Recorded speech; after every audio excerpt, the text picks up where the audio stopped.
Déjenme hacer una prueba y ya.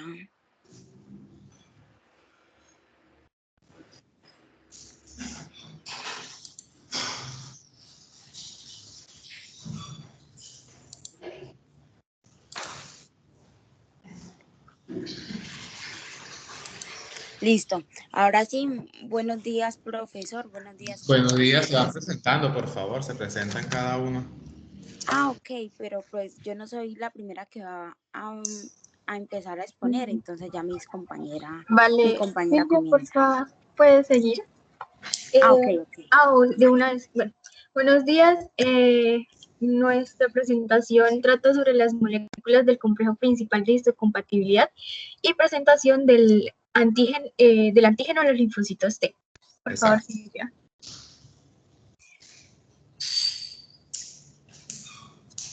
Bueno, ahí vamos a ver como tal el orden de los temas. Y puedes continuar, Silvia, por favor. Ya un segundo, deme un minuto ya. Vale.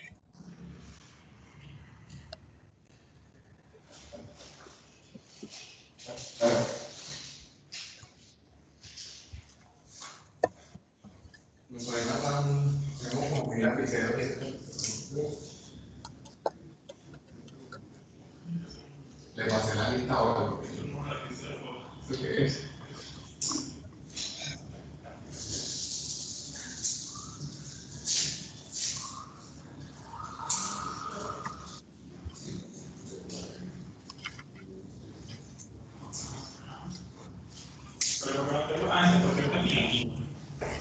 ¿Por qué no me gusta más café? Ok, ahora sí. Inicien la presentación. Bueno, mi nombre es Tiffany, profe. Bueno, las propiedades de los antígenos reconocidos por los linfocitos T dependientes de MHC o también complejo principal de histocompatibilidad. Tengo que, digamos, aclarar que los linfocitos T tienen una estrecha relación con, las moléculas de este complejo. Entonces, vamos a iniciar hablando, pues, algo muy breve sobre los linfocitos T. Como tal, los linfocitos T se encargan de erradicar o eliminar infecciones que son producidas por microbios. Hay que aclarar que los linfocitos T no pueden estar en todos los tejidos patrullando, lo cual es necesario que hayan otras células. Estas vienen siendo las APC y como tal se van a encargar de presentar todo tipo de agente infeccioso a estos linfocitos T. APC, células presentadoras de antígeno. ¿Quiénes son las APC? Entonces, son los macrófagos, linfocitos B, células dendríticas. Lo de las moléculas del complejo principal de histocompatibilidad las vamos a encontrar en estas células APC, en estas células presentadoras de antígeno. Es indispensable porque los linfocitos T como tal no van a estar o no van a identificar el antígeno, sino esto tiene que ser mediado por estas moléculas. Entonces, otra cosa que hay que aclarar es que a diferencia de los linfocitos B, que no solamente van a identificar péptidos, sino también aminoácidos y otros tipos de moléculas, los linfocitos T solamente van a identificar péptidos cortos. Esto se debe a que estas moléculas del complejo solamente van a identificar péptidos cortos. Otra cosa es que estas moléculas son polimórficas, es decir, están para identificar diferentes antígenos. Entonces, hay una variabilidad en su estructura. Y cada una va a presentar, dependiendo, digamos, a los linfocitos TCD4 o a los linfocitos TCD8.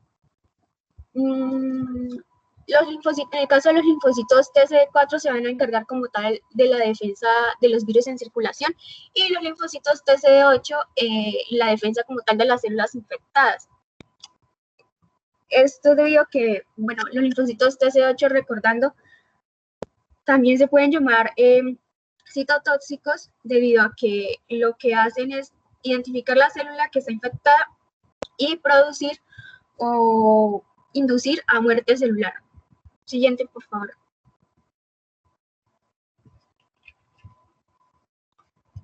Bueno, aquí captura del antígeno y funciones de la célula presentadora del antígeno. Se descubrió como tal que los antígenos no estaban directamente asociados a los linfocitos T, sino que esto era mediado por otras células que eran las presentadoras de antígeno.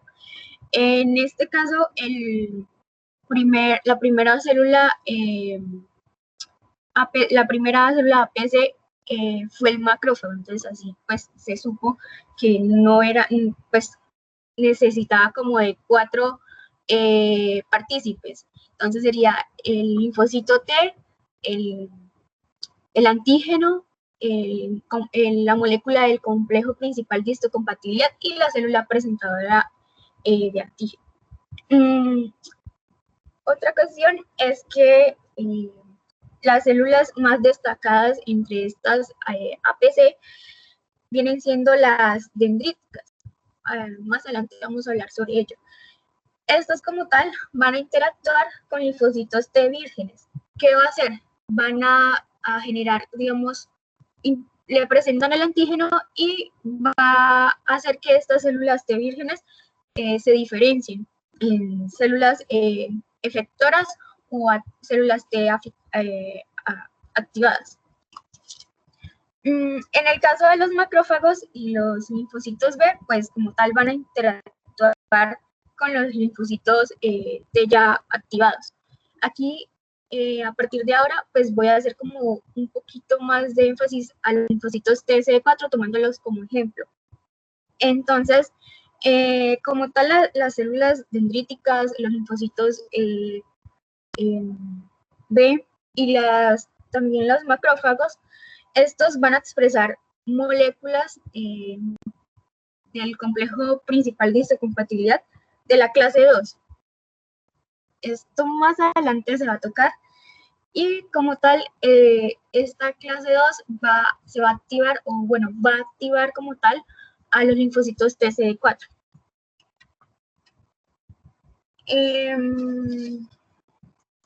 Bueno, voy a hacer como una sucesión de pasos y también voy a explicar cómo se da esto. Entonces, primero va a haber la primera señal. Entonces, la primera señal va a estar dada por la unión del antígeno a esta molécula del complejo principal de histocompatibilidad. ¿Esto qué va a generar? Entonces, va a hacer que se activen las citocinas y las citocinas van a hacer esa segunda señal. Entonces, ¿qué va a suceder? Va a estimular la respuesta a los linfocitos T. Posterior a ello, va a suceder lo que es llamada la interacción bidireccional. Eso quiere decir que no solamente la APC o la célula presentadora de antígeno va a estimular la activación de los linfocitos T, sino también estos linfocitos T tienen la capacidad de que asimismo también se aumente la cantidad de las APC activas. Entonces, por eso se llama interacción bidireccional. Y por último, claramente hay que entender que a un aumento de antígenos va a haber un aumento de las APC y por ende pues va a haber un aumento en cuanto a la estimulación o la segunda señal. Y ya, siguiente por favor. Vale, ahí en esta parte, o sea en esta gráfica, era lo que estaba diciendo sobre la célula dendrítica que van a interactuar como tal con aquellos linfocitos T vírgenes, y lo que va a hacer es que estos se diferencien en linfocitos T efectores. En el caso del macrófago y linfocito B, van a presentar el antígeno a estos linfocitos T ya diferenciados, y pues de esta manera se da como tal la respuesta como tal. Siguiente, por favor. Buenos días, mi nombre es Juliet Castro. Hablaré sobre el papel de las células dendríticas en la captura y presentación del antígeno. Las vías frecuentes a través de las cuales los antígenos extraños, como los microbios, entran al anfitrión son la piel y el epitelio de los sistemas digestivo y respiratorio. Además, pueden producirse antígenos microbianos en cualquier tejido que haya sido colonizado o infectado por un microbio. La piel, el tejido de la mucosa y los órganos parenquimatosos contienen numerosos capilares linfáticos que drenan la linfa desde estos lugares hacia los ganglios linfáticos regionales. Siguiente, por favor.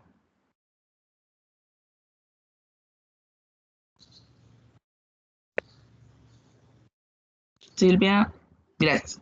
Algunos antígenos son transportados en la linfa por las APC, sobre todo en las células dendríticas, que estas capturan el antígeno y entran en los vasos linfáticos. Y otros antígenos pueden estar libres. De este modo, la linfa contiene una muestra de todos los antígenos solubles y asociados a las células presentes en los tejidos.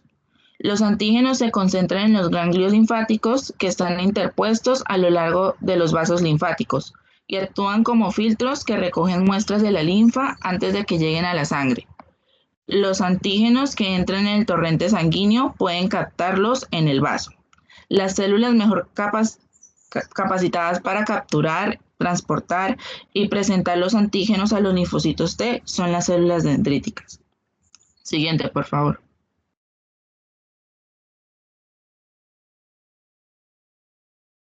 Bueno, a continuación describiré sus principales características y su función, morfología y poblaciones de las células dendríticas. Las células dendríticas se descubrieron como una población de células del vaso murino que tenían una forma característica, con proyecciones membranosas o espinosas llamativas que recordaban a las dendritas de las neuronas. Estas células están en la mayoría de los tejidos y abundan en los órganos linfáticos y en las interfaces con el ambiente externo, como la piel y los tubos digestivos y respiratorio. Se cree que la mayoría de las células dendríticas surgen de precursores de la médula ósea del adulto, con la excepción de las células de Langerhans de la piel, que se desarrollan a partir de precursores embrionarios que se asientan en la piel antes del nacimiento. Ahora está claro. Aquí podemos ver dos imágenes. La imagen de arriba es una microfotografía óptica de las células dendríticas cultivadas derivadas de precursores de la médula ósea, y en la parte de abajo es una microfotografía electrónica de barrido de una célula dendrítica que muestra las extensas proyecciones de la membrana. Siguiente, por favor.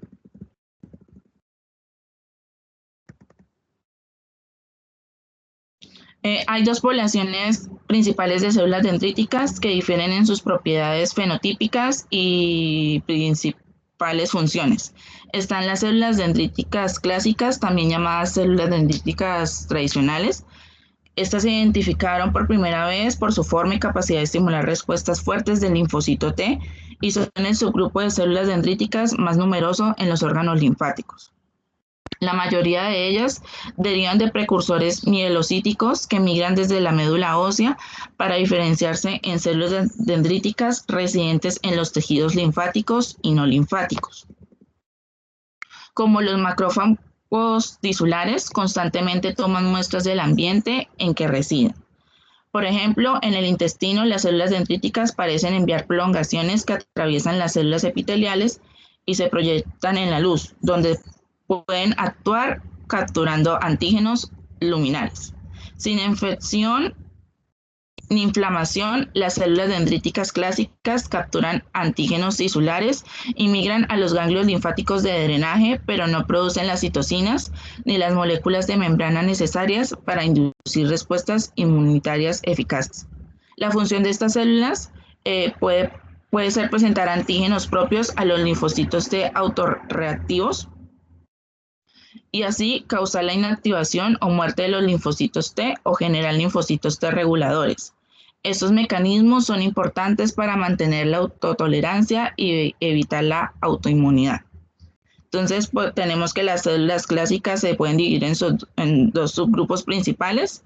El primero, identificado por la expresión elevada del BDCA1 y el CD1C en los humanos, o de la integrina CD11B en los ratones. Es más potente en su acción de dirigir las respuestas del linfocito TCD4. Y el otro subgrupo está identificado por la expresión de BDCA3 y CD141 en el humano, o CD11, CD8 en los tejidos linfáticos, o la integrina CD103 en los tejidos periféricos en los ratones. Esta es particularmente eficiente en el proceso de la presentación cruzada, que se explicará más adelante por uno de mis compañeros. Siguiente, por favor.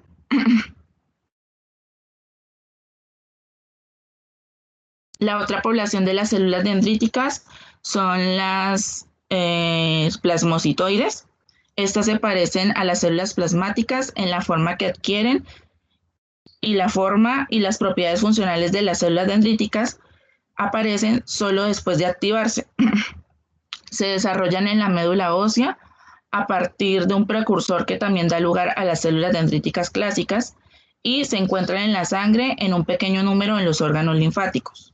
Al contrario de las células dendríticas clásicas, las células dendríticas plasmocitoides son poco fagocíticas y no toman muestras de antígenos ambientales.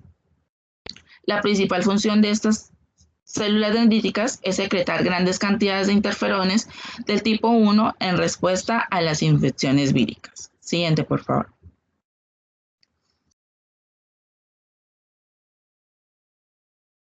Bueno, pues aquí podemos ver una tabla donde están las principales subpoblaciones de las células dendríticas, donde se mencionan los marcadores de superficie, los TLR expresados, las principales citocinas producidas y funciones propuestas. Como se puede observar, están los dos subgrupos de las células dendríticas clásicas que mencioné anteriormente, y una subpoblación de las células plasmocitoides. Siguiente, por favor.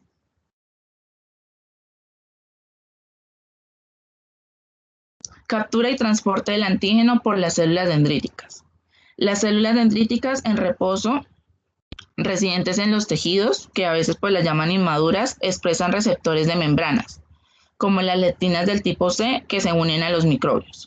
Las células dendríticas usan estos receptores para capturar e interiorizar por endocitosis a los microbios o sus productos, y después procesar las proteínas ingeridas en péptidos capaces de unirse a las moléculas del MHC. Aparte de la endocitosis y la fagocitosis mediadas por el receptor, las células dendríticas pueden ingerir antígenos por micropinocitosis y macropinocitosis, procesos que no implican receptores de reconocimiento específico, sino la captura de cualquier cosa que esté en la fase líquida en la vecindad de las células dendríticas. En el momento que se capturan antígenos microbianos, los productos de los microbios son reconocidos por los receptores tipo TOR y otros receptores de reconocimiento del patrón innatos en las células dendríticas y en otras células, lo que genera respuestas inmunitarias innatas. Las células dendríticas se activan por señales y por citocinas, como el factor de necrosis tumoral TNF, producidas en respuesta a los microbios. Las células dendríticas activadas, también llamadas células dendríticas maduras, pierden su adhesividad al epitelio o los tejidos y migran a los ganglios linfáticos. Las células dendríticas también comienzan a expresar el receptor para quiomicinas CCR7, que es específico en dos quiomicinas, la CCL19 y la CCL21, que se producen en los vasos linfáticos y en las zonas del linfocito T de los ganglios linfáticos. Estas quimiosinas atraen a las células dendríticas portadoras o de antígenos microbianos hacia los linfáticos de drenaje y finalmente a las zonas de linfocitos T de los ganglios linfáticos regionales. Los linfocitos T vírgenes también expresan CCR7 y este es el motivo porque los linfocitos T vírgenes migran a las mismas regiones de los ganglios linfáticos, donde se encuentran las células dendríticas portadoras de antígenos. La localización conjunta de la célula dendrítica activada portadora del antígeno y de los linfocitos T vírgenes maximiza las posibilidades de que los linfocitos T con receptores para el antígeno se encuentren con el antígeno. La activación también convierte a las células dendríticas a partir de células cuya función principal es capturar antígeno en células capaces de presentar antígenos a los linfocitos T vírgenes y de activarlos. Las células dendríticas activadas expresan grandes cantidades de moléculas del MHC con péptidos unidos, así como estimuladores necesarios para activar al linfocito T.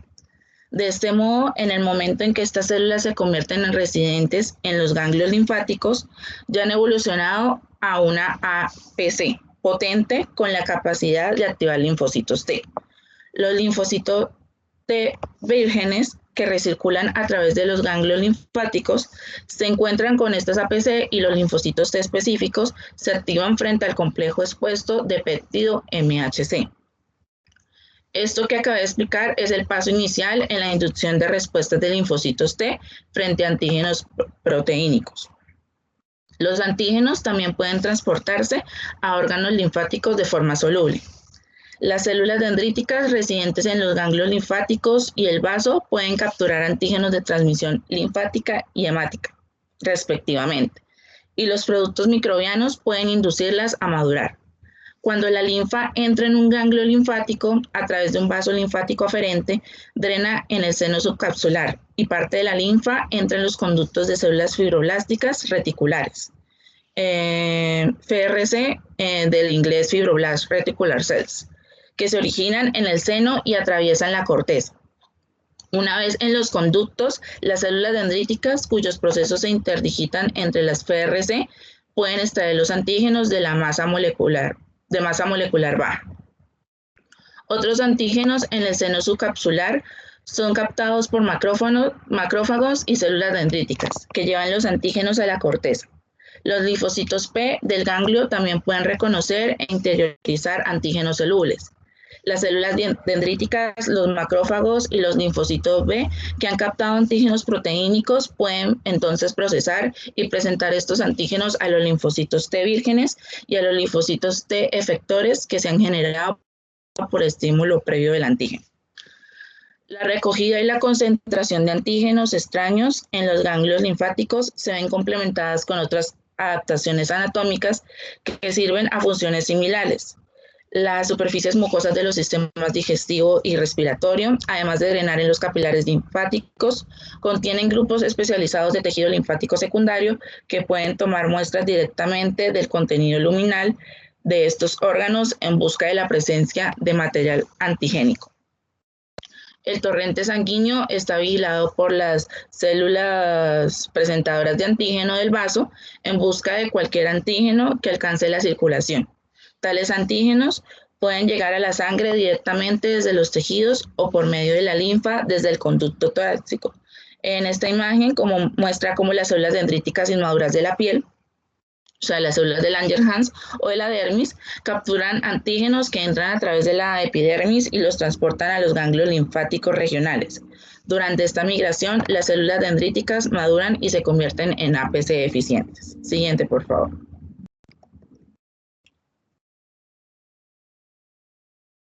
Y pues esta tabla resume algunos de los cambios que ocurren durante la maduración de la célula dendrítica que son importantes para las funciones de estas células. Siguiente, por favor.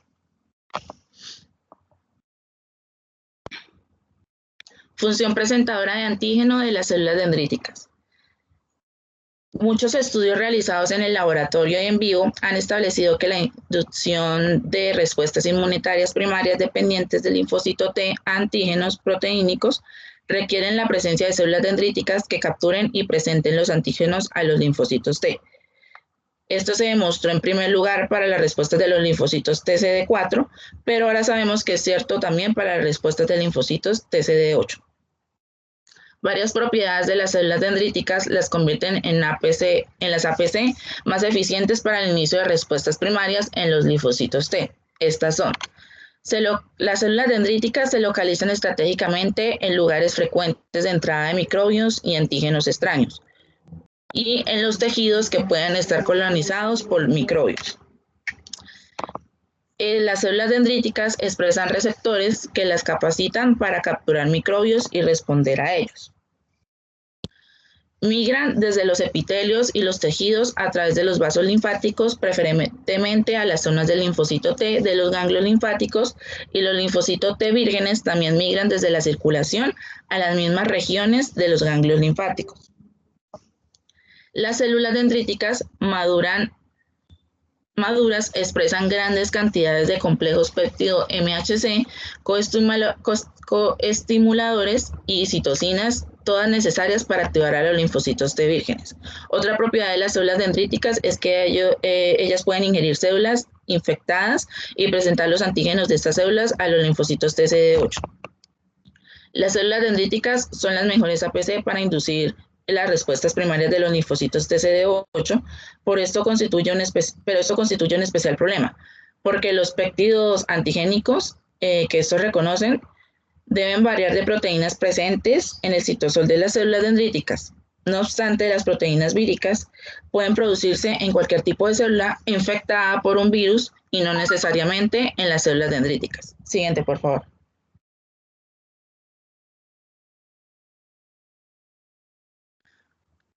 Funciones de otras células presentadoras de antígenos. Aunque las células dendríticas desempeñan una función fundamental en el inicio de las respuestas primarias de los linfocitos T, también son importantes células presentadoras de antígenos, otros tipos celulares en diferentes situaciones, pues como se puede observar en esta tabla, donde se encuentran los macrófagos, los linfocitos B, las células endoteliales vasculares y otros tipos de células epitelioides y mesenquimatosas. Siguiente, por favor.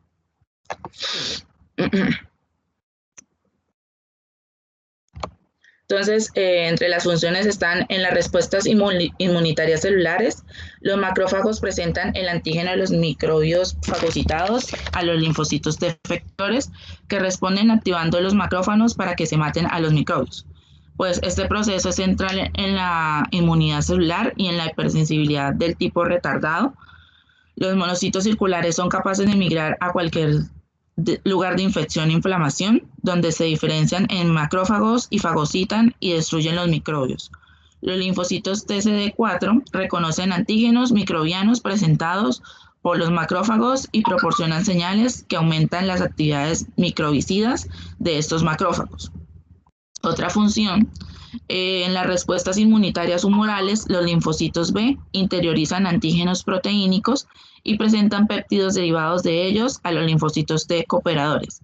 Esta función presentadora de antígeno de los linfocitos B es esencial para la producción de anticuerpos dependiente del linfocito T cooperador. Tenemos todas las células nucleadas pueden presentar péptidos derivadas de antígenos proteínicos citosólicos a los CD8. Todas las células nucleadas pueden sufrir infecciones víricas y mutaciones causantes de cáncer. Por tanto, es importante que el sistema inmunitario en cualquier tipo de célula inmunitario sea capaz de reconocer antígenos citosólicos como antígenos víricos y proteínas mutadas en cualquier tipo de célula. Los CD8 son la población celular que reconoce estos antígenos y elimina las células en las que se producen los antígenos. Los microbios fagocitados también pueden ser reconocidos por los CD8 si estos microbios o sus antígenos se escapan de las vesículas fagocíticas hacia el citosol. Y pues la última, otros tipos de células que expresan moléculas de la clase 2 del MHC y que pueden presentar antígenos a los linfocitos T son las células endoteliales y algunas células epiteliales. Siguiente, por favor.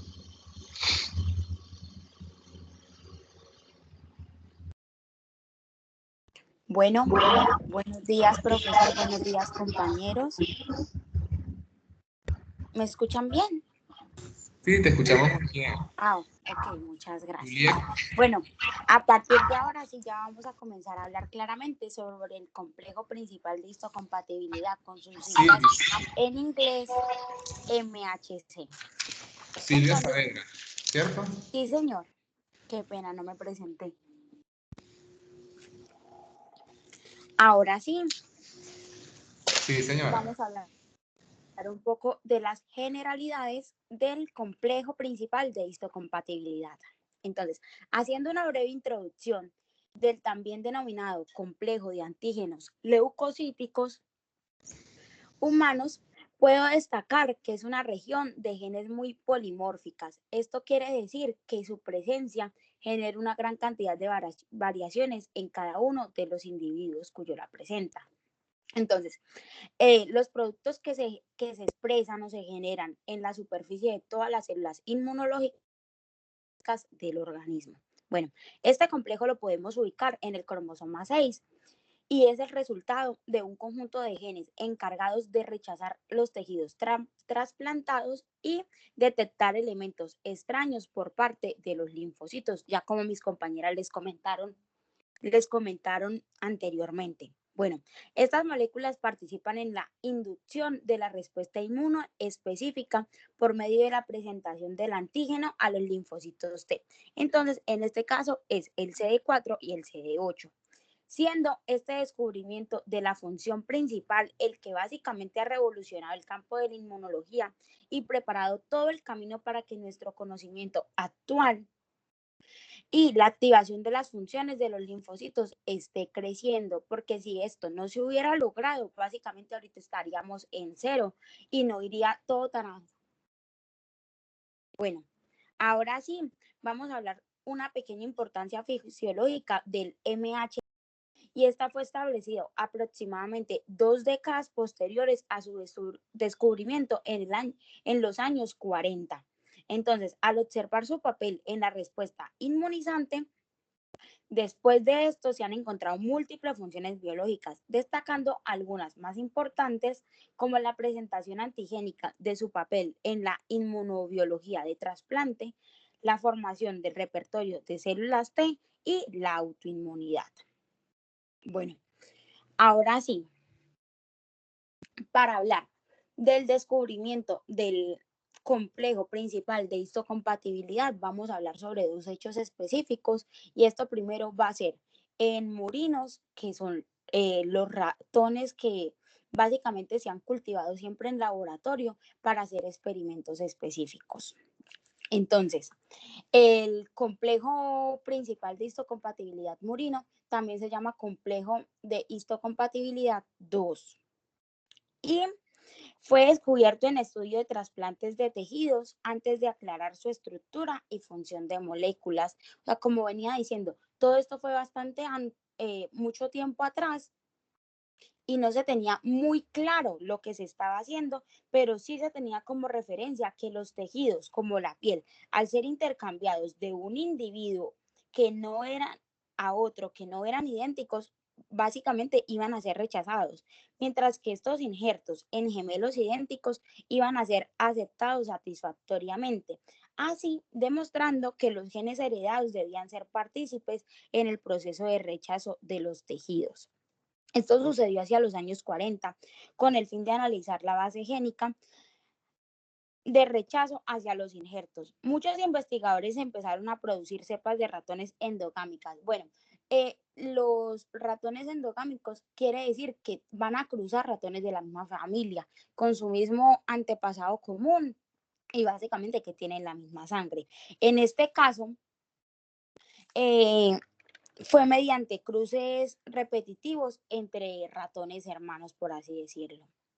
Y estos ratones endogámicos eran homocigotos en todos sus loci genéticos. Entonces, estos loci genéticos representaban tener 2 copias del mismo alelo en cada gen y cada uno provenía de un progenitor. Al mismo tiempo, estos ratones de la cepa tenían la misma composición genética. A esto se le llama singenia, o sea que expresan el mismo alelo en común. Y se denominan ratones halógenos cuando son de cepas diferentes, entonces van a expresar un alelo diferente. Entonces, estos ratones halógenos son pues origen distinto y origen distinto de la población inicial respecto a las otras cepas. Bueno, Al cruzar las cepas congénicas endogámicas de estos ratones que rechazaban los injertos provenientes de otro linaje, pero idénticos en relación a los demás genes, los investigadores lograron identificar y posteriormente demostrar que una sola región es la responsable del rechazo rápido de los injertos tisulares o la aceptación de ellos, llegando hacia el nombre del locus de histocompatibilidad principal, locus por la región. Entonces, este locus diferenciador era encontrado en los ratones, fue asociado a un gen dentro del cromosoma 17, que era el encargado de codificar el antígeno 2 de este grupo sanguíneo. Por eso su nombre es histocompatibilidad 2 o como lo dice en la diapositiva, complejo H2.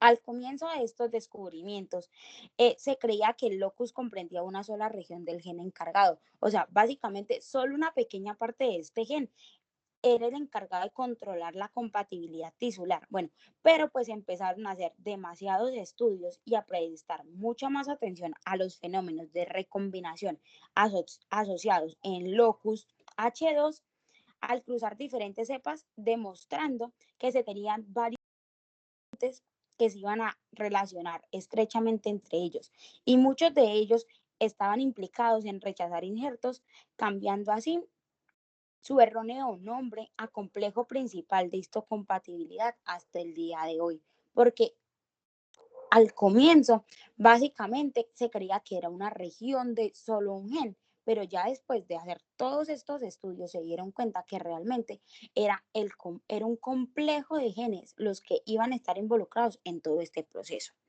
Entonces, no se sabía con exactitud cuándo iniciarían los experimentos para el rechazo de trasplante, pero sí se sabía que es mediado por los linfocitos T, generando así una relación entre estos y los genes del complejo principal de histocompatibilidad que básicamente codifican la molécula de este MHC, que van a ligar péptidos con los linfocitos T y reconocen o rechazan el reinjerto respecto a lo que ya les sabía, si son compatibles o no son compatibles. Bueno, ahora vamos a hablar del complejo principal de histocompatibilidad, pero en humanos. Vean que esto es súper curioso porque no son esto, no es la misma especie. Son básicamente individuos muy diferentes y organismos bastante diferentes, pero a nivel molecular todos son tan parecidos y llegan a tener tanta simetría que esto solamente es como cosas de la naturaleza que se pueden dar. Entonces, ya parando lo que estoy diciendo, ahora sí vamos a hablar del complejo de histocompatibilidad en humanos, que claramente tiene otro nombre y fue descubierto cuando se estaba buscando que moléculas de la superficie celular de un individuo fueran reconocidas como extrañas por otro. Esta idea básicamente se hizo real al descubrir que los sujetos habían recibido múltiples transfusiones sanguíneas y algunos pacientes también recibían trasplantes renales y se mostraba que contenían anticuerpos encargados de reconocer células sanguíneas o el riñón de los donantes y que las mujeres que tenían más de un bebé en el parto, a esta clase pues a las mujeres que tienen varios, pues a partir de 2 hijos en adelante, en el mismo parto se les llaman multíparas, poseían anticuerpos circulantes.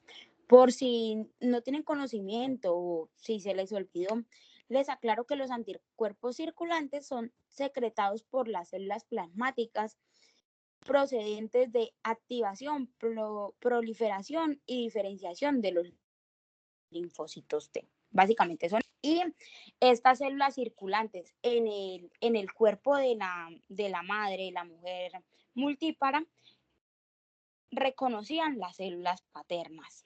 Entonces, estos antígenos leucíticos humanos, ahora sí, ese es el nombre que se le da al complejo de histocompatibilidad en los seres humanos, los HLA, fueron las proteínas reconocidas por estos anticuerpos.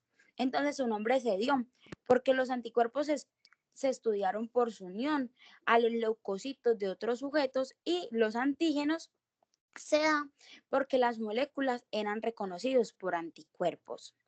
Entonces empezaron a hacer muchos análisis porque ustedes pueden entender que cuando los investigadores descubren algo nuevo, saben que detrás de eso hay muchas más cosas que no se han logrado definir. Entonces ellos dijeron, no, pongámonos pilas y comencemos a averiguar muchas más cosas para que posteriormente lograran demostrar por medio de estudios químicos que las proteínas H2 en los murinos, o sea, en los ratones, y las proteínas HLA poseían similitudes en sus estructuras básicas, ambas siendo de suma importancia en la aceptación o el rechazo de los injertos. Y con mucho tiempo trabajando y trabajando, los resultados dictaminaron positivo que los genes del complejo principal de histocompatibilidad son los que determinan el destino de los tejidos injertados en las especies de mamíferos, siendo homólogos, ejemplo, a los H2, que es en murinos, y a los HLA en humanos. Y todo esto se dio porque ellos se encargaron de seguir y seguir y no dejar su estudio pasmado. Ya la paso, un segundo. Bueno. Ahora vamos a comenzar a hablar sobre los genes de la respuesta inmunitaria, los destacados IR. Bueno, por 20 años de haber descubierto el complejo principal de histocompatibilidad, como ya venía comentándolo hace un momento. Sí, señor. Sí. Es que tú anteriormente habías nombrado algo curioso, algo interesante, y no quería que se escapara ese tema, porque pues veo que revisaste bien el tema, ¿no? El hecho ese de que uno va, muy probablemente, el sistema mayor de histocompatibilidad, una característica del ser humano que le permite mantener la especie, ¿no? ¿Sí?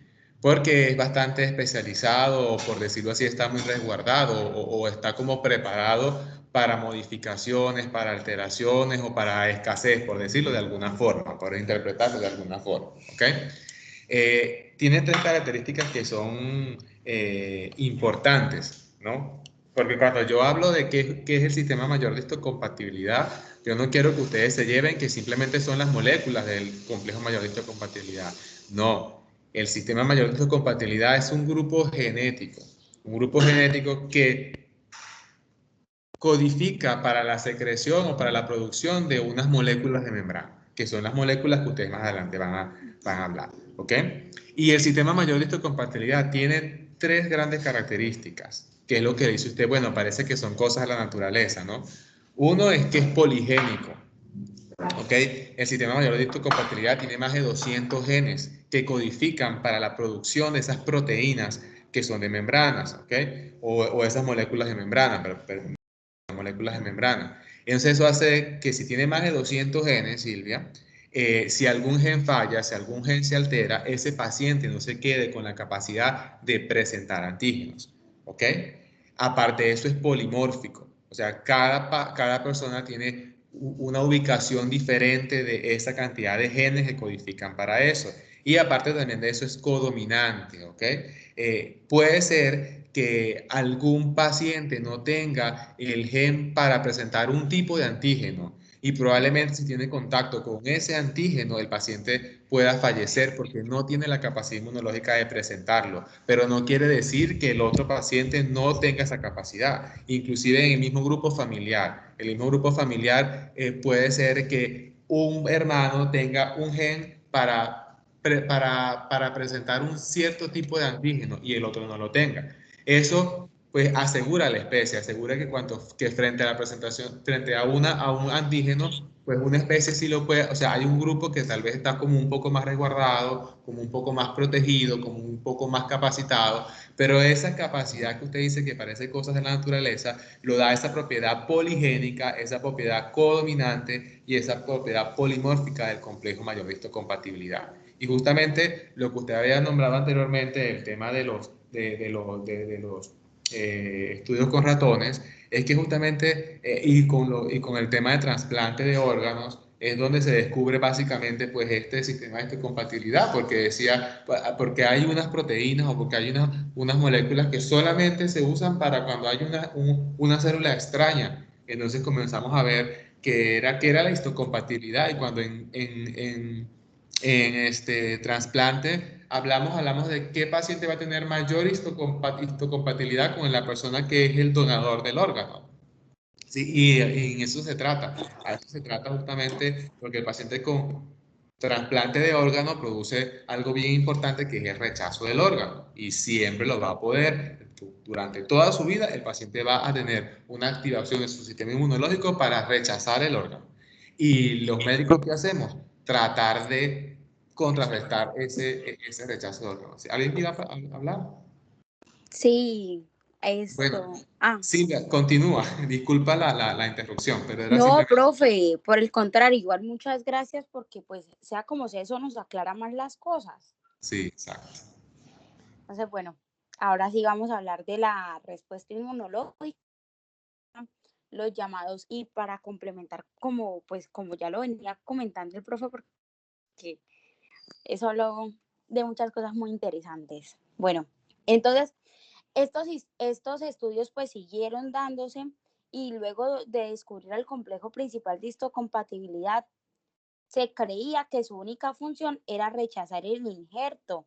Bueno, pues hasta la década de los 60 y comienzo de los 70 se pudo descubrir que estos genes tenían como importancia fundamental todas las respuestas inmunitarias frente a los antígenos proteínicos. Entonces, aquello es donde se comienza a ver que todo está correlacionado: linfocitos T y el complejo principal de histocompatibilidad. Todo básicamente es como un engranaje que continúa y es necesario para que el organismo haga esas funciones biológicas que el profe ya nos estaba comentando hace un momento.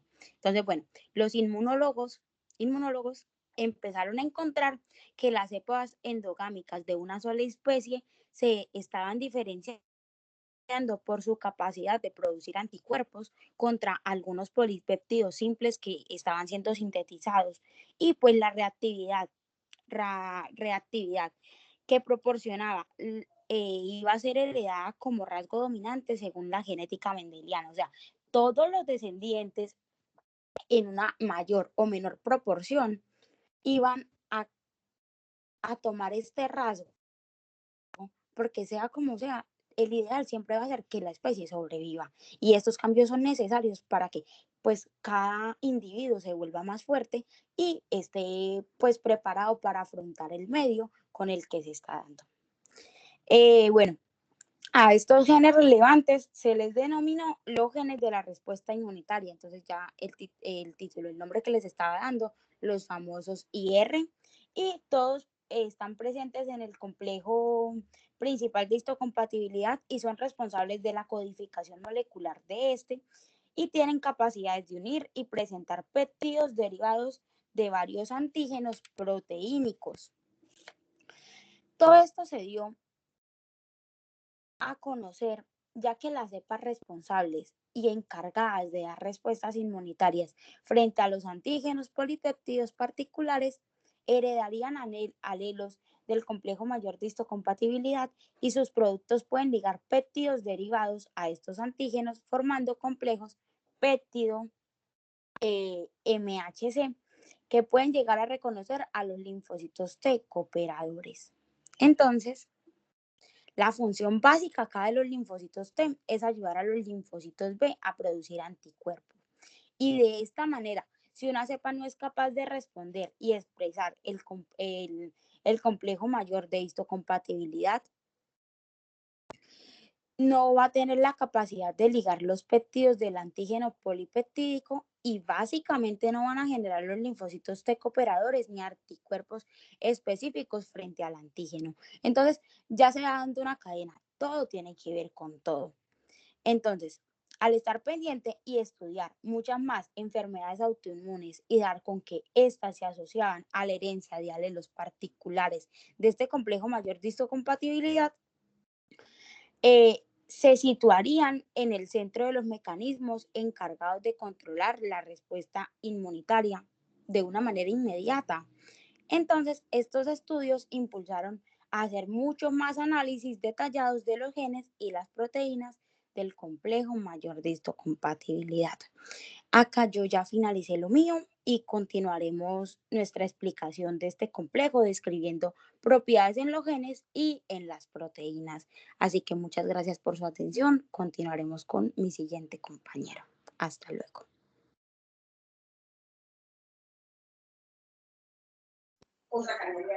Bueno, buenos días. Les habla Angie Paola Helves y pues yo les voy a hablar acerca de los genes del MHC. Buenos días, Paola. Buenos días, profe. Entonces, los loci del MHC contienen dos tipos de genes polimórficos, como lo vemos en la diapositiva, que son los genes de la clase 1 y los genes de la clase 2. Estos codifican dos grupos de proteínas homólogas, pero con estructuras distintas. Y pues también encontramos unos grupos de genes que no son polimórficos, y estos, sus productos participan en la presentación del antígeno. Entonces, devolviéndome a los genes polimórficos, en cuanto a las moléculas de la clase 1, estas presentan los péptidos a los linfocitos T, CD8. Y las moléculas de la clase 2 presentan los péptidos a los linfocitos T, CD4. Y cabe resaltar que cada uno de estos tipos de linfocitos T ejercen diferentes funciones en cuanto a la protección contra los microbios. Siguiente, por favor.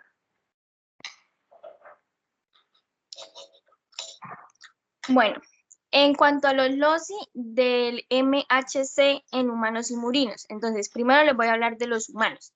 El MHC se localiza en el brazo corto del cromosoma 6 y este ocupa un gran segmento de ADN que se extiende aproximadamente unas 3.500 kilobases.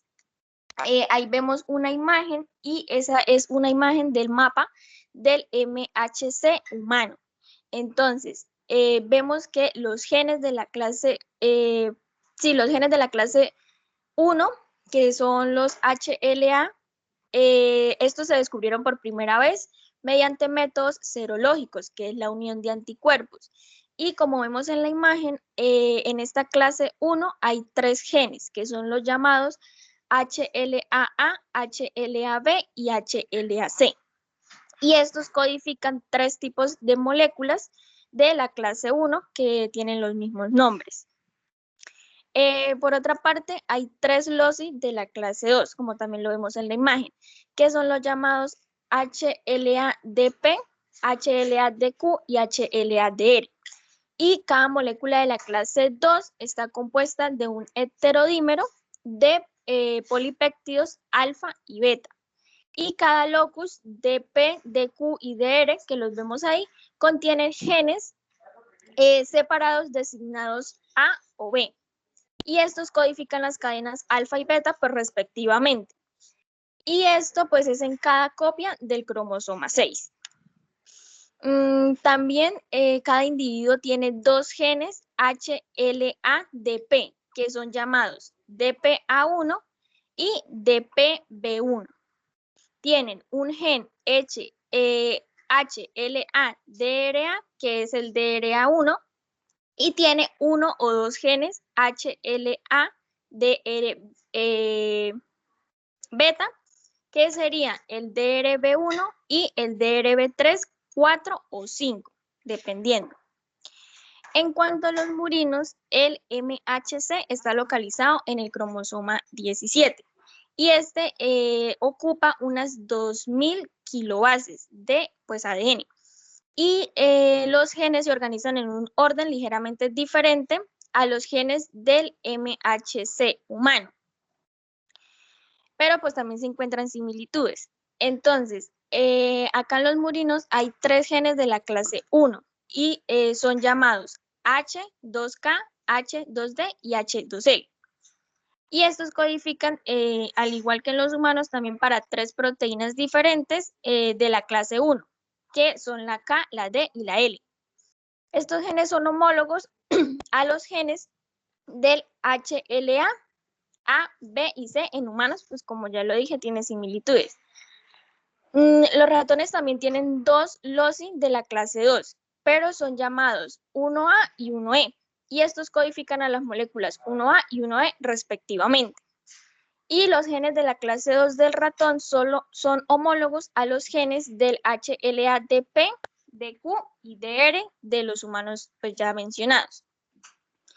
Y pues para finalizar, el grupo de alelos del MHC presente en cada cromosoma se llama haplotipo del MHC. Entonces, por ejemplo, un haplotipo de HLA de un sujeto podría ser HLA-A2, B5, DR3 y así sucesivamente. Y todos los sujetos heterocigóticos tienen, por supuesto, pues dos haplotipos de HLA. Mientras que los ratones endogámicos, que son homocigóticos, tienen solo un haplotipo. Siguiente, por favor.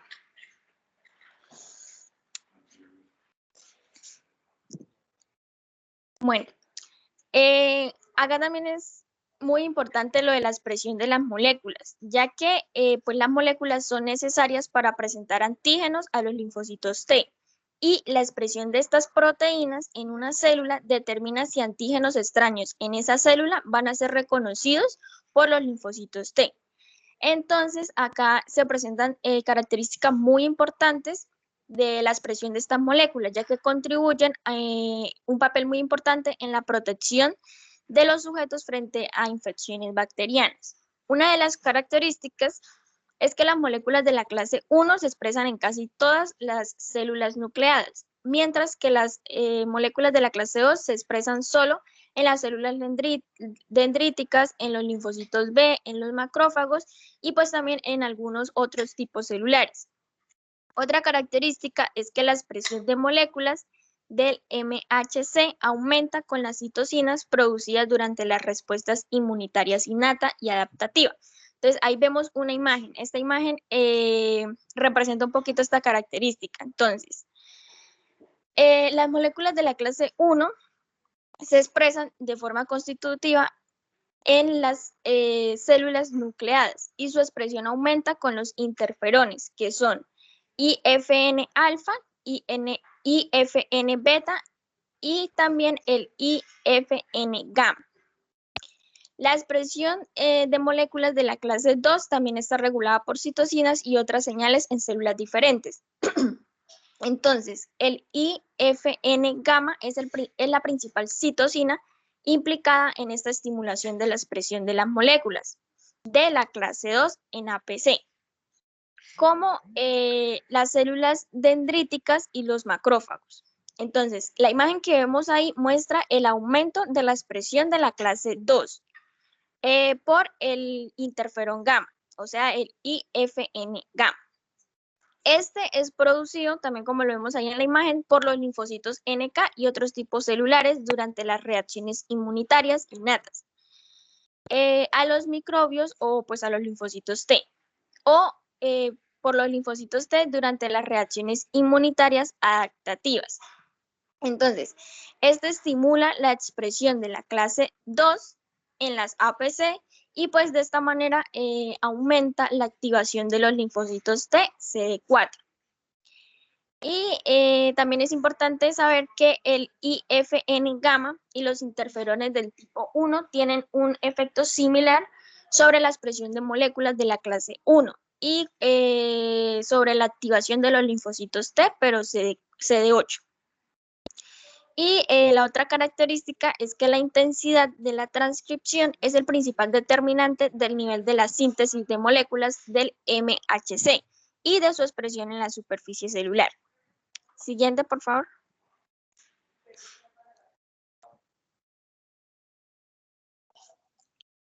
Bueno, eso es en cuanto a los genes. Ahora les voy a hablar de las moléculas del MHC y voy a empezar nombrándoles las propiedades generales de estas moléculas.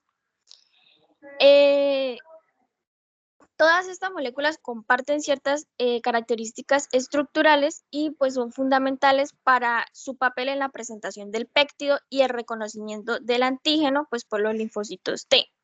Entonces, esas propiedades son: la primera es que cada molécula del MHC consta de una hendidura extracelular de unión al péptido seguida de dominios de tipo inmunoglobulina, que pues es IG, y dominios transmembranarios y citoplasmáticos. La otra propiedad es que los aminoácidos polimórficos de las moléculas del MHC se localizan en la hendidura de unión al péptido y al lado de ella. Y la última propiedad es que los dominios de tipo IG, que sería inmunoglobulina, no polimórficos de las moléculas del MHC contienen zonas de unión para las moléculas CD4 y CD8 del linfocito T. Siguiente, por favor.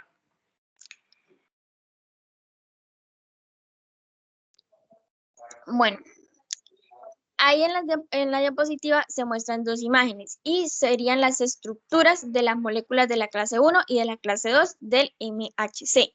Entonces, en cuanto a la estructura de las moléculas de la clase 1, estas consisten en dos cadenas de polipéptidos y estas están unidas de forma no covalente. Una de las cadenas alfa tiene aproximadamente de 44 a 47 kilodalton y está codificada por el MHC. Y también tiene una subunidad de 12 kilodalton, pero esta no está codificada por el MHC. Y esta es llamada microglobulina FS2. Y en cuanto a la estructura de las moléculas de la clase 2, estas están compuestas también de dos cadenas polipéptidas unidas de forma no covalente, pero una cadena alfa de 32 a 34 kilodalton y otra cadena de 29 a 32 kilodalton. Y estas, al contrario de las moléculas de la clase 1 ya mencionadas, los genes de estas codifican las dos cadenas de moléculas de la clase 2 y están en el locus del MHCl. Siguiente.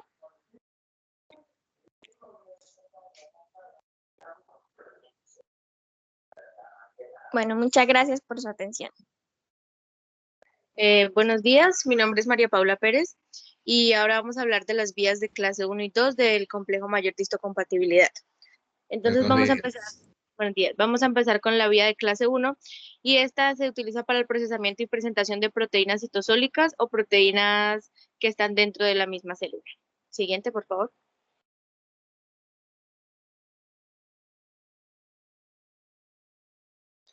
Entonces, el primer paso es la producción de estas proteínas en el citosol.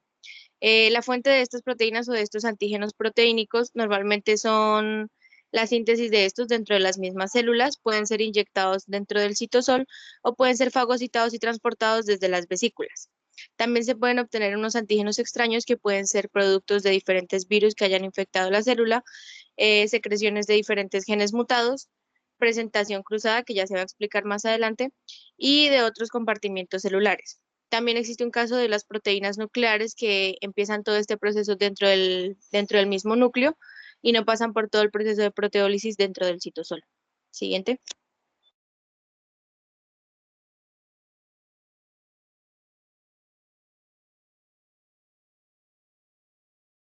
Bueno, el segundo paso es la degradación proteolítica de estas proteínas. Esto se hace a través de la proteólisis, la cual se lleva a cabo dentro del proteasoma.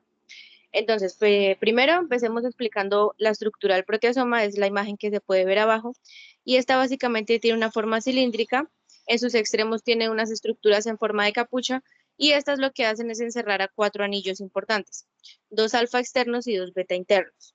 Los alfa externos son únicamente estructurales y todo el proceso de proteólisis se va a llevar a cabo dentro de los beta internos.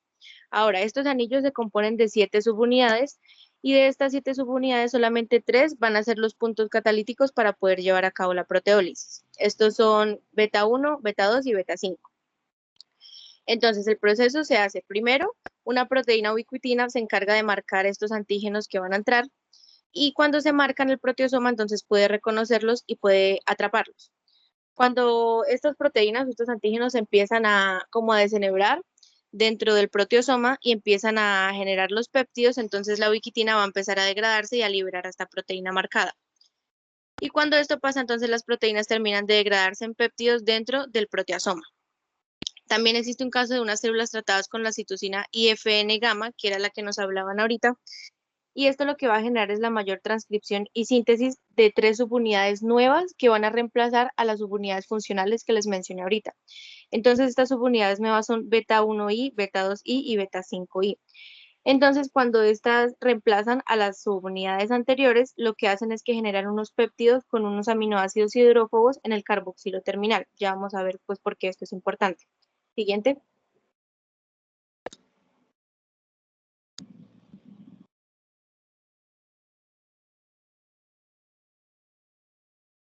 Bueno, el tercer paso, entonces, es el transporte de los péptidos que ya obtuvimos desde el citosol hasta el retículo endoplasmático. Este transporte se va a dar gracias al TAP, que es el transportador asociado al procesamiento del antígeno. Este TAP es una proteína dimérica, se encuentra ubicada en la membrana del retículo endoplasmático y pertenece a la familia de proteínas transportadoras ABC o dependientes de ATP. Entonces, este TAP se encarga de transportar de una manera más óptima a los péptidos que tienen de 8 a 16 aminoácidos con los carboxilos terminales que les hablaba anteriormente, que pueden ser básicos o hidrófobos. Cuando los capta y los transporta, entonces los lleva a la luz del retículo endoplasmático y en este punto se va a asociar con la tapacina. Y esta tapacina lo que va a hacer es darle dirección a este TAP para que llegue a las moléculas de clase 1 que están vacías esperando a los péptidos. Siguiente.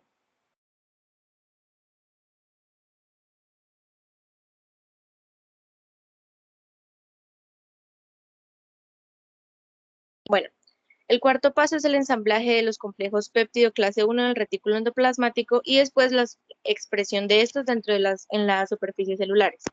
Entonces, para que estos complejos se puedan ensamblar, se necesita que la cadena alfa se asocie con una calnexina. Y cuando estas se asocian, entonces va a llegar la cadena beta, que es la microglobulina beta sub 2, y se va a unir a este complejo. Cuando se une a este complejo, entonces la calnexina va a ser desplazada y vamos a tener entonces el complejo alfa beta sub 2M, que es la unión de ambas cadenas. Este complejo que vamos a obtener se va a unir al TAB 1, que es el que va a estar transportando a los péptidos. Y va a entrar al juego una aminopeptidasa, que es la que se va a encargar de cortar a los péptidos al tamaño adecuado para que puedan ser después reconocidos por los linfocitos. Cuando ya tenemos este complejo, entonces es cuando los péptidos se van a unir a la hendidura que estaba abierta de las moléculas de la clase 1.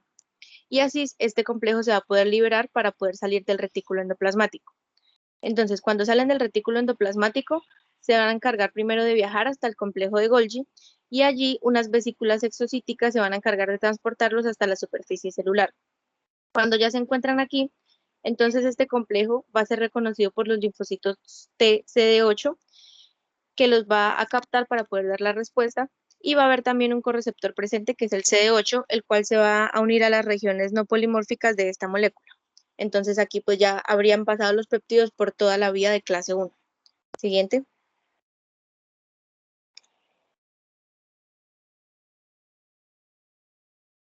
Luego tenemos la vía de clase 2 y esta va a estar presente en el procesamiento y presentación de proteínas vesiculares, es decir, las que se encuentran fuera de la célula en el líquido extracelular. Siguiente.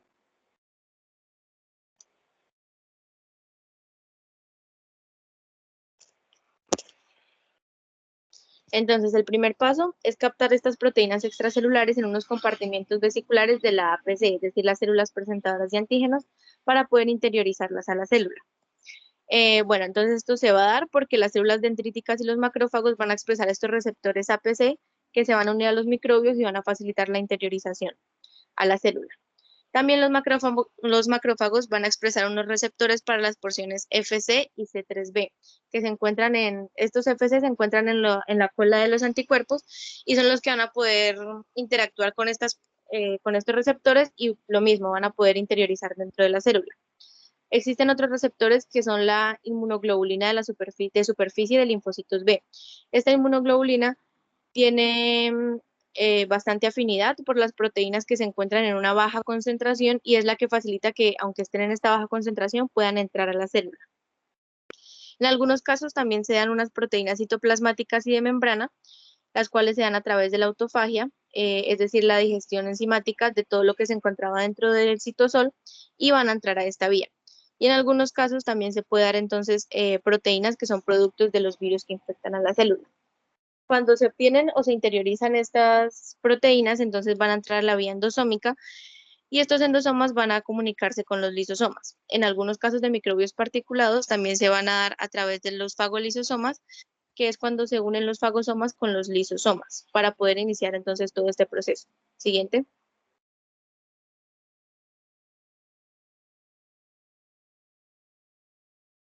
Bueno, el segundo paso es el procesamiento de estas proteínas que ya se interiorizaron en unas vesículas endosómicas o lisosómicas. Para que se pueda hacer esto, entonces primero se van a degradar gracias a unas enzimas de endosomas tardíos y lisosomas. Estas enzimas son un proceso activo que se media por proteasas que contienen un pH ácido, que son las catepsinas. Entonces, aquí lo que pasa es que las proteínas se van a empezar a degradar parcialmente y se van a unir a la hendidura que se encuentra abierta en las moléculas de clase 2. Pero pues aquí no están del todo acomodadas como péptidos, sino hasta ahora se están empezando a degradar. Y aquí, al igual que en la clase 1, se va a dar un recorte de estas proteínas para que puedan tener el tamaño adecuado para ser reconocidas por los linfocitos. Aquí encontramos también el MICC, que es el compartimiento de clase 2 de este complejo, y este básicamente es el que contiene todas las moléculas y las enzimas necesarias que ya hemos mencionado antes para que se pueda llevar a cabo este proceso. Siguiente.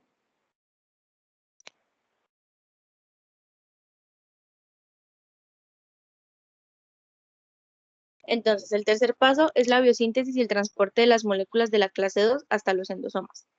Entonces, cuando ya se interiorizaron las proteínas y se están empezando a degradar, se van a tener que trasladar las moléculas de la clase 2 a donde éstas se encuentran, es decir, a los endosomas y los lisosomas.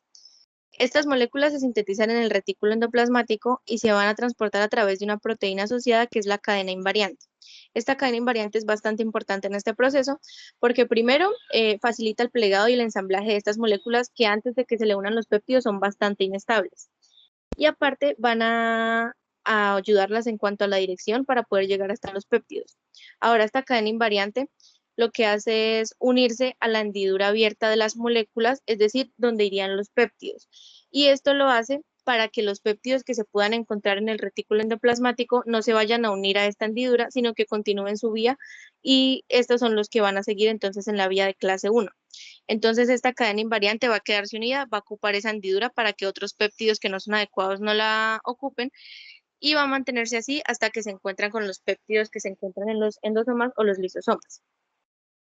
Entonces el siguiente paso es la asociación de los péptidos que ya se procesaron con estas moléculas de las que les vengo hablando. Entonces el primer paso es que se degrada esta cadena y esto se va a dar gracias a una catepsina. Cuando esta cadena se empieza a degradar, va a quedar un clip que es como un resto de esta cadena que contiene 24 aminoácidos. Este clip sigue dentro de la hendidura.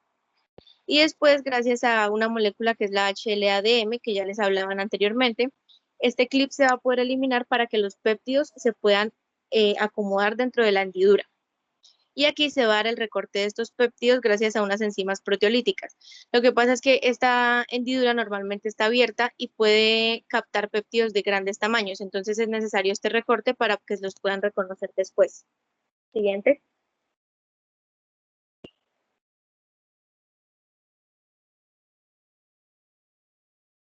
Y el último paso entonces sería la expresión de estos complejos que creamos en la superficie celular.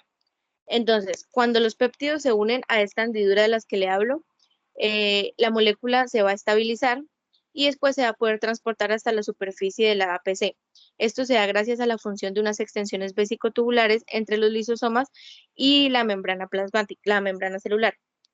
Entonces, cuando llegan aquí, va a pasar el complejo cargado y va a poder ser reconocido por los linfocitos TCD4 y aquí también va a estar presente un correceptor que es el CD4 que se va a unir a las regiones no polimórficas de esta molécula.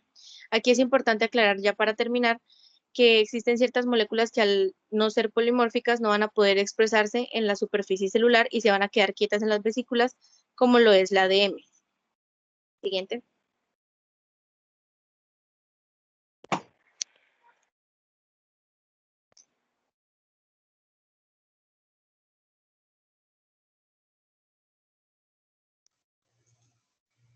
Buenos días, le habla Rubén Meneses.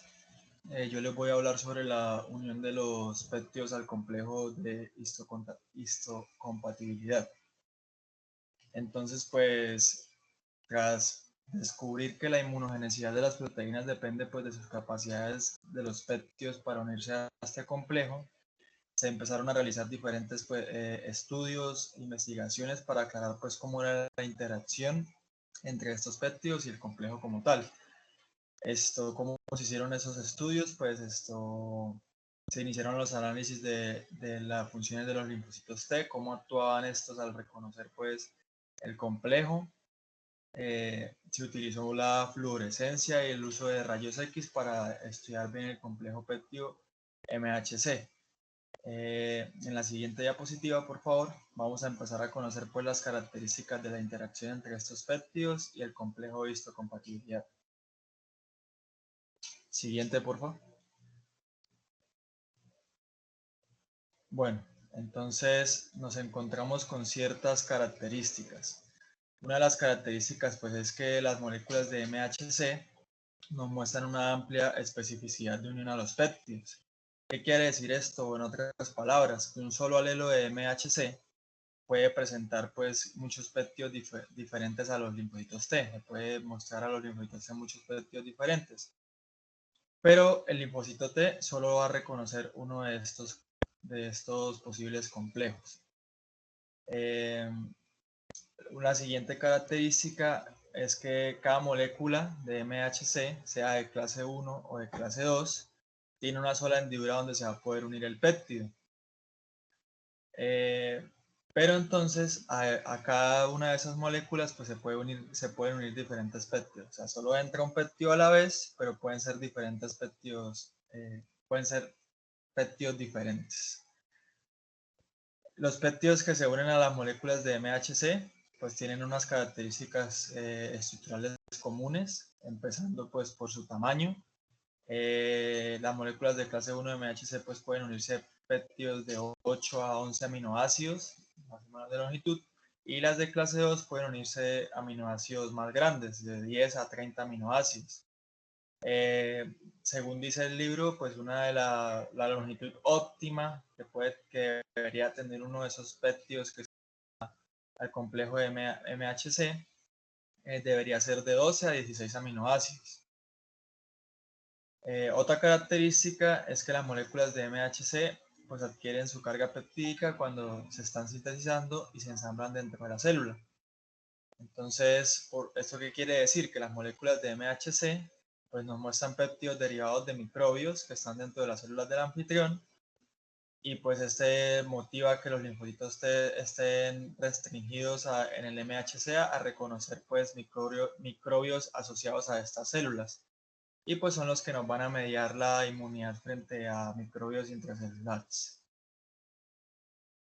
La asociación entre péptidos y moléculas de MHC es una interacción saturable con un desprendimiento muy lento. Entonces van a haber varias chaperonas y enzimas que nos van a facilitar la unión de estos péptidos al complejo de histocompatibilidad. Una vez formados estos complejos, pues son un complejo muy estable, y pues su disociación va a tener su unión va a tener una vida muy larga, que puede ser de horas a días.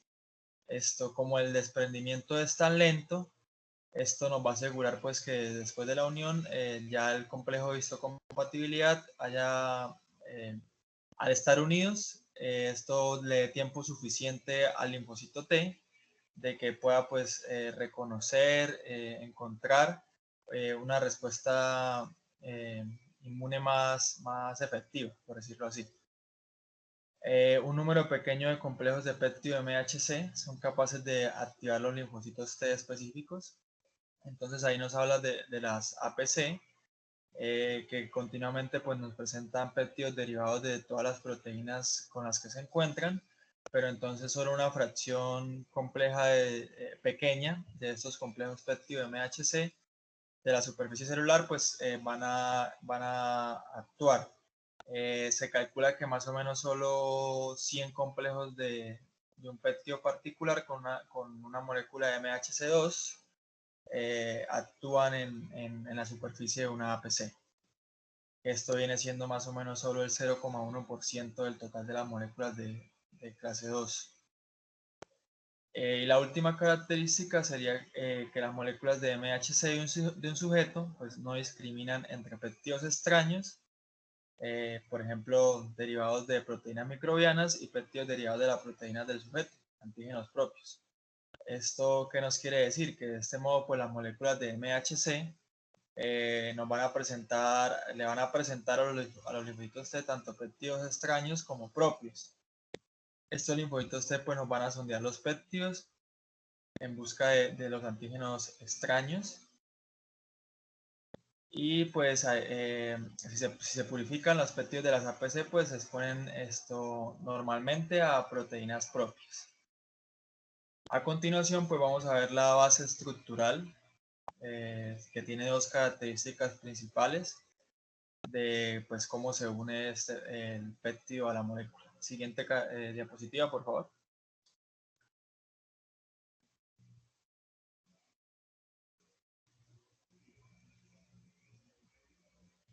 Bueno, base estructural de la unión del péptido a las moléculas de MHC. Entonces nos dice que la unión de los péptidos a las moléculas del complejo de histocompatibilidad es una interacción no covalente. Va a ser mediada pues, por los aminoácidos que conforman al péptido específico y la hendidura como tal del complejo. Entonces,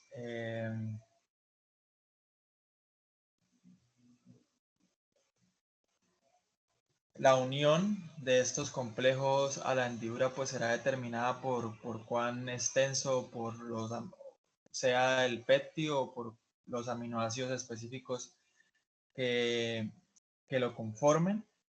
En las moléculas de clase 1 específicamente se une, pues depende de la unión del extremo amino y el extremo carboxilo del péptido con la molécula de MHC. Esto pues nos va a ser mediante unas interacciones electroestáticas pues que van a ser bastante fuertes. Por eso anteriormente hablábamos de que la separación, el desprendimiento del complejo pues siempre es lento debido pues a estas interacciones bastante fuertes que ocurren entre el péptido y el complejo.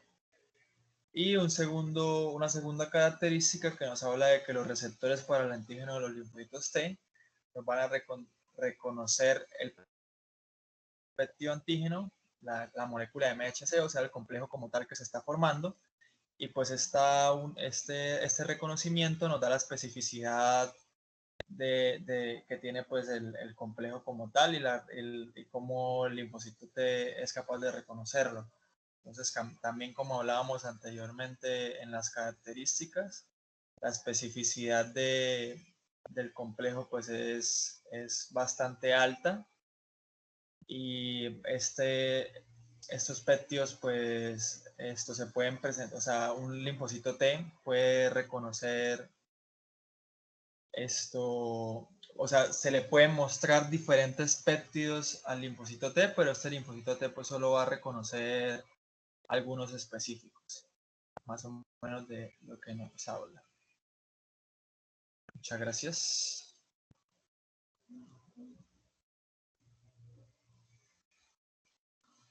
Siguiente compañera. ¿Me escucha bien?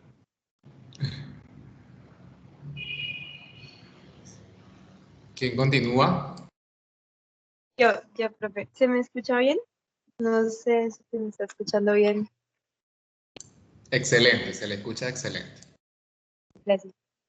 Bueno, entonces, yo les voy a hablar de la presentación cruzada. ¿Qué es la presentación cruzada? Es un tipo específico de presentación antígena que hacen algunas células dendríticas y tienen la capacidad de capturar e ingerir células infectadas por virus o células tumorales y presentan los antígenos víricos o tumorales a linfocitos T CD8. Bueno, entonces, para explicar mejor, vamos a ver la imagen.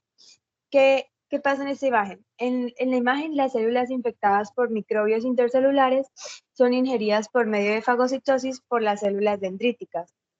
Bueno, los antígenos de los microbios infecciosos se transportan al citosol se procesan y presentan asociados a moléculas de la clase 1 del MHC.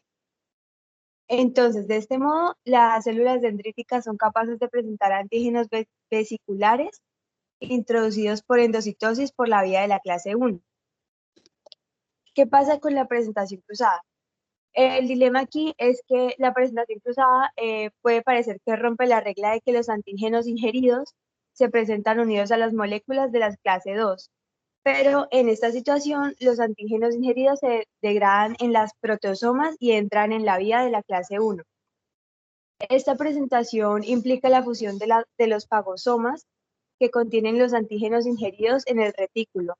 Las proteínas ingeridas se transportan desde el retículo hasta el citosol por medio de unas vías poco definidas que probablemente participan en la presentación de proteínas degradadas. Bueno, entonces, ¿cómo finaliza esta presentación?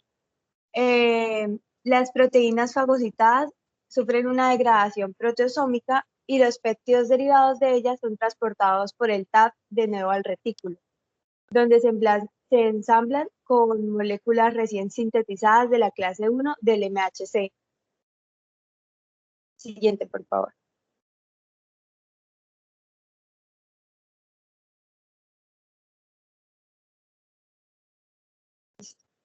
Bueno, ahora vamos a hablar del significado fisiológico. Bueno, ¿cómo sucede esto? Bueno, el significado hace que la acción central del MHC influya en la naturaleza de la respuesta de los linfocitos T. O sea que esta deriva de que sean linfocitos T, CD8 o TCD4. Bueno, ¿cuál es la diferencia entre estos dos? El CD8 son restringidos por la clase 1 del MHC. Estas matan células productoras de antígenos intercelulares y por el contrario, los antígenos extracelulares suelen acabar en las vesículas endomáticas que activan los linfocitos TCD4. Bueno, aquí podemos saber que los receptores de los antígenos de los CTL y de los linfocitos T no pueden distinguir entre microbios extracelulares e intracelulares. Al secretar péptidos derivados de estos tipos, las moléculas del MHC guían a los subgrupos de CD4 y CD8 a los linfocitos de los linfocitos T a responder a los microbios. Bueno, entonces, ¿cómo las moléculas de MHC determinan la inmunogenicidad de los antígenos? Hay dos formas.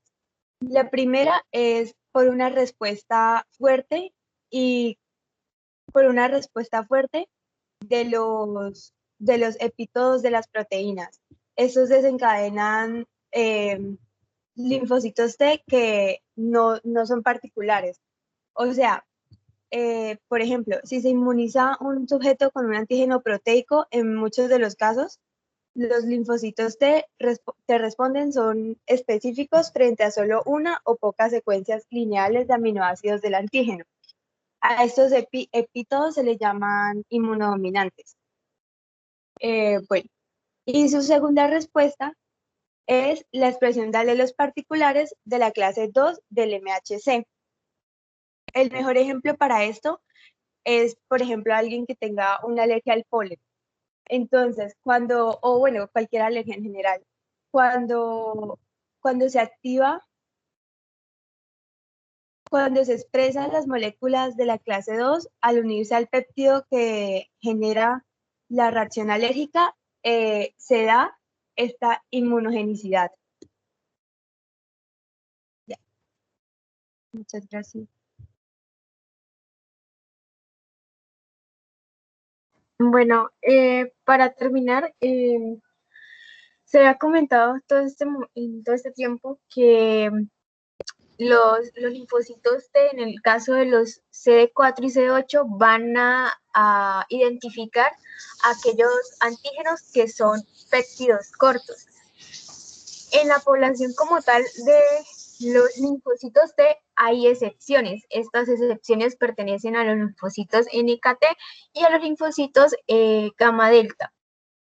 ¿Qué quiere decir esto? los linfocitos NKT, por medio de las CD1, que son unas moléculas, unas proteínas, van a identificar o van a captar aquellos lípidos, o sea, antígenos que son lípidos celulares, es decir, que están en la membrana de microbios, por ejemplo, y en el caso de los linfocitos gamma delta van a captar lípidos, algunas proteínas, pequeñas moléculas fosforiladas y alquilaminas, es decir, alquilaminas vienen siendo unas sustancias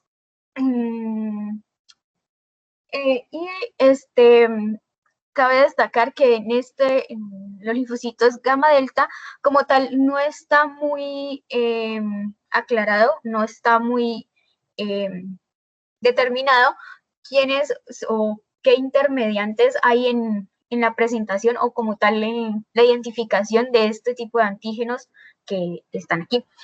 A diferencia de la anterior, que pues está mediado por la CD1, pero pues en este grupo de linfocitos gamma delta no está muy bien definido, según lo que expone el libro. Y ya, eso sería todo.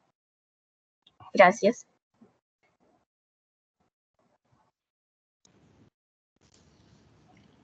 ¿Ya culminaron la presentación? Sí, ya, gracias. Excelente, eso es un tema bastante complejo, bien interesante, porque le aporta al ser humano y a la especie una protección bien particular. Y ahora una preguntita al grupo. ¿Cuáles en conclusión o en resumen son las funciones de las células presentadoras de antígenos que ustedes nombraron? Por ejemplo, los linfocitos, el linfocito B, el macrófago y la célula dendrítica. ¿Quién puede al final dar puntual cuál es la función como tal de cada una de esas células presentadoras?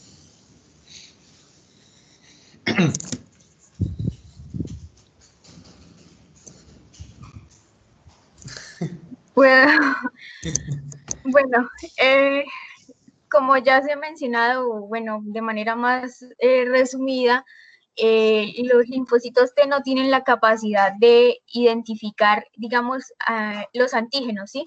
Entonces, eso va a estar mediado o gracias a estas células presentadoras que son las APC, va a ayudar como a los linfocitos T a cumplir esa función principal, que sería pues como tal en la respuesta inmunológica, ¿sí? Entonces, por eso estas células presentadoras de antígeno tienen estas moléculas del complejo principal de histocompatibilidad, porque por medio de estas moléculas se van a unir los antígenos y pues posterior a ello, estos antígenos se van a presentar a los linfocitos T, a los receptores de los linfocitos T, y ya, pues sería eso, como de modo resumen. Sí, por ejemplo, básicamente las células dendríticas, ¿qué hacen? Activar los linfocitos T vírgenes, o sea, activan los linfocitos T vírgenes, generan la expansión clonal y producen la diferenciación del linfocito T efector, ¿cierto? ¿Qué van a hacer los macrófagos? Bueno, ustedes inclusive lo dijeron en la presentación. Básicamente activar los linfocitos T efectores. Y el linfocito B también va a activar otros linfocitos B, generar anticuerpos y también activar el linfocito T efector. Pues excelente la presentación, espero que para ustedes haya sido una experiencia bien importante, leer un poco y revisar y empaparse un poco de lo que es el sistema mayor de histocompatibilidad, ¿no? Y tenerlo bien claro. Es un tema como suelto dentro de lo demás y del resto de la inmunología, pero es necesario para poder ver posteriormente sentido al proceso como tal. Bueno, chicos. Vamos a comenzar a las 9 de la mañana. Bueno, justamente 3 minutos para que Santiago les envíe el link del quiz. El quiz son 5 preguntas y van a tener 15 minutos para responderla. Está muy fácil. A las 9:15 es el chance para entregar el quiz, ¿no? Inclusive si quiere Santiago le puede... Santiago me está escuchando, ¿sí? Sí, señor.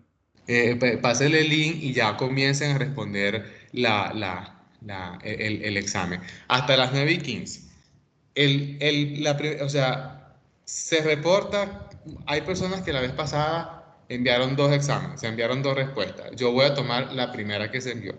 Si se envió una a las 9:10 y otra a las 9:12, la que se va a corregir o la que va a tener validez va a ser la primera que envíe.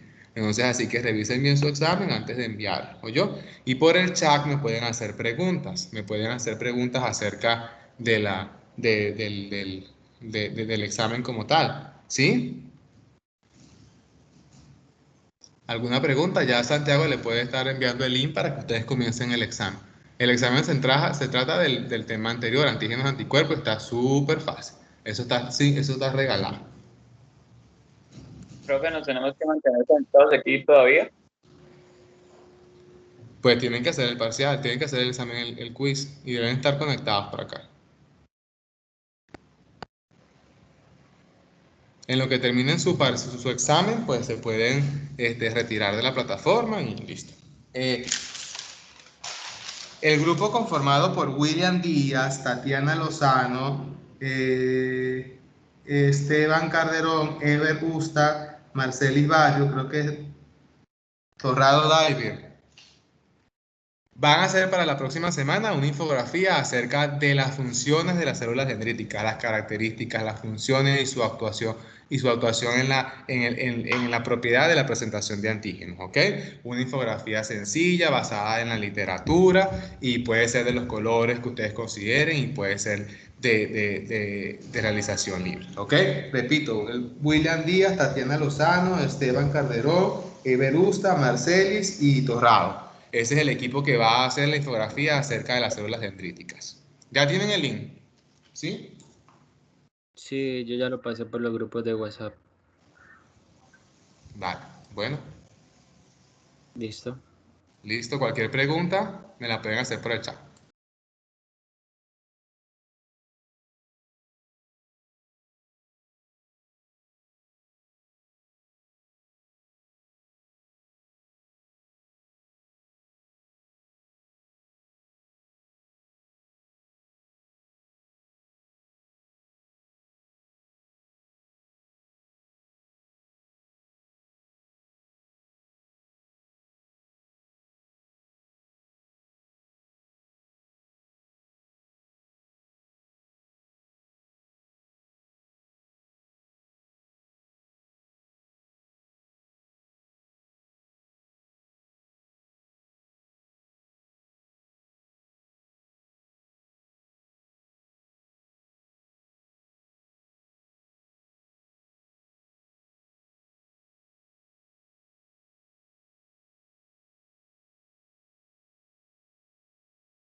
¿Cómo vamos?